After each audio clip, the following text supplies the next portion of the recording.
Largaron el clásico Fundación de Asunción.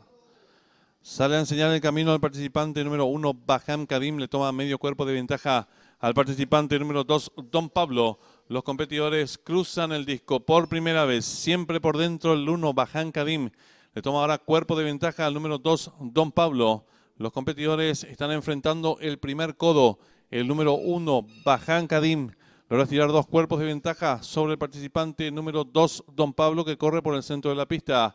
Los participantes dejaron atrás la señal indicatoria de los 1500 metros, sin variantes, siempre el 1, Baham Kadim, cuerpo y medio de ventaja ahora sobre el número 2, Don Pablo, que va resueltamente en su búsqueda. Los competidores ingresaron en la recta opuesta y se acortan las diferencias. El 1, Baham Kadim, corre con el pescuezo de ventaja ahora sobre el número 2, Don Pablo, que mejora por fuera. Los participantes dejan atrás la señal indicatoria de los 1100 metros, siempre el número 1, Baham Kadim, logra tirar pescuezo de ventaja sobre el número 2, Don Pablo, que corre expectante.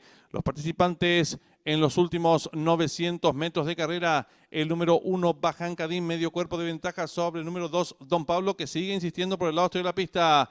Están enfrentando ya el último codo y se acortan las diferencias. Van cabeza a cabeza por dentro el número 1, Baham Kadim. A su costado exterior el número 2, Don Pablo. Los participantes dejan atrás la señal indicatoria de los 600 metros sin variantes. El 1, Baham Kadim, cabeza de ventaja sobre el 2, Don Pablo, que mejora por fuera. Y los competidores del clásico Fundación de Asunción están en la recta final. Últimos 400 metros para el disco. El número 1, Baham Kadim, pequeña ventaja sobre el número 2, Don Pablo, que insiste por fuera. Descuentan ya los últimos 350 metros para el disco. Continúa la lucha en la delantera por el centro de la pista. Número 2, Don Pablo, por dentro número 1, Baham Kadim. Descuenta ya los últimos 200 metros para el disco. Mejora por fuera el número 2, Don Pablo. Le toma ahora pequeña ventaja número 1, Baham Kadim, que insiste por dentro. Descuenta ya los últimos 100 metros finales. Sigue la lucha en la delantera. Por fuera el número 2, Don Pablo, por dentro el 1, Baham Kadim. Pocos metros para el disco, domina por fuera el 2, Don Pablo, dos cuerpos de ventaja sobre el número 1, Baham Kadim, y cruzaron el disco.